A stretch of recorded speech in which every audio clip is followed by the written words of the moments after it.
Nous sommes en 1834. La population augmente de plus en plus, mais l'eau disponible reste toujours la même. 12 litres par jour par habitant, et la sécheresse contraint l'armée à garder le Rhône. 3 épidémies de choléra se succèdent en moins de 2 ans. Chacun reconnaît que l'essor de Marseille est conditionné par la présence d'une eau en abondance pour ses habitants, pour l'agriculture et les industries naissantes.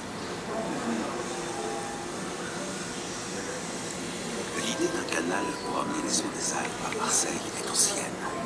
Depuis le XVIe siècle, les projets se sont succédés.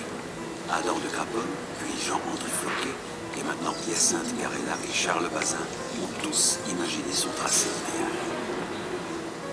Maximin Consolat, le maire de Marseille qui étudie cette question de longue date, prend le 18 juillet 1834 la décision de construire le canal de Marseille. L'entreprise s'annonce longue, techniquement complexe et coûteuse, mais pour Consolat, l'exécution du canal est une décision irrévocable. Quoi qu'il en coûte, le canal s'exécutera. Mais comment franchir les collines et les vallées? Faut-il adresser encore Aix-en-Provence? Mais comment franchir les collines et les vallées? Faut-il intéresser encore Aix-en-Provence ou d'autres communes? De quel débit Marseille aura-t-elle besoin? Quel sera le coût final?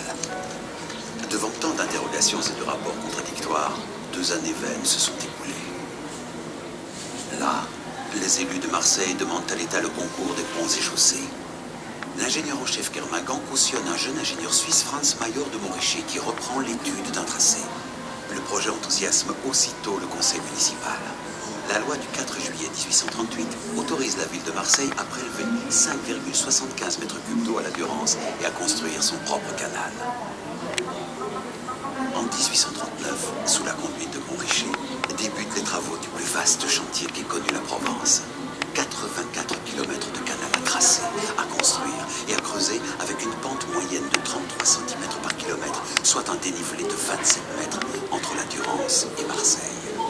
Le tracé prévoit 52 souterrains totalisant 17 km, 18 ponts aqueducs à plusieurs arches et 220 ouvrages d'art. La municipalité de Marseille lève un emprunt de 10 millions de francs, mais les projets définitifs annoncent une forte augmentation qui nourrit les critiques des détracteurs. L'ingénieur Montricher est tout à la fois chef du chantier, passeur de marché, responsable des embauches de milliers d'ouvriers et aussi communicant. En 1841, il invite une poignée d'hommes de presse à parcourir la ligne du canal. Parmi eux, l'écrivain Joseph Méry prononce à l'Académie un discours vibrant à la gloire du plus grand chantier français des années 40. Sa déclaration emporte l'adhésion des Marseillais. Le chantier, structuré en 6 divisions, présente tous les écueils. Première difficulté, la prise d'eau de la Durance en aval du pont de Pertuis. Malgré 4 années d'observation des caprices de la rivière, une crue en novembre 1843 dévaste le chantier. Seconde difficulté, le souterrain des Taillades. 3675 mètres à creuser dans des roches trop dures ou trop friables, dangereuses pour les ouvriers. Mais surtout, les premiers puits révèlent une nappe phréatique très abondante que les hommes, les chevaux et les machines les plus puissantes ne peuvent assécher. On en viendra à bout par le percement de galeries supérieures pour évacuer l'eau par gravité. 7 années d'efforts continuent pour de nombreux ouvriers, des familles entières, pour la plupart émigrées.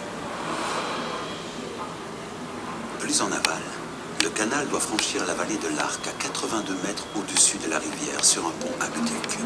Cet ouvrage mobilise une armada de 280 tailleurs de pierre à ses carrières et plus de 900 ouvriers pour sa construction. Le pont aqueduc de Roquefavour, qui s'inspire de l'antique pont du Gard, est le monument de tous les records. 375 mètres de long, 82 mètres 50 de hauteur, 3 rangées d'arcades, 45 000 mètres cubes de pierre taillée dont certaines pèsent 15 tonnes. Cette année d'un monumental chantier.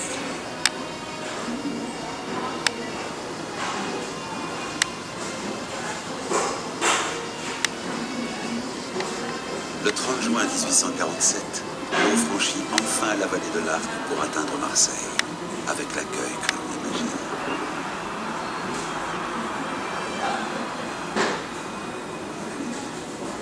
Dix ans plus tard, les élus marseillais veulent convaincre de la fin de la pénurie d'eau en consacrant les efforts accomplis sous forme d'apothéose monumentale. C'est ainsi que sous Napoléon III, la ville de Marseille réunit sous le nom de Palais Longchamp le Château d'Eau, le Musée des Beaux-Arts et le Musée d'Histoire naturelle. L'œuvre est signée de l'architecte Espérandieu. Au pied de 3 allégories féminines, la Durance, le blé et la vigne, l'eau se déverse sous les sabots de 4 taureaux et s'écoule en cascade dans 2 bassins successifs, pour s'offrir aux habitants de Marseille et de la Provence.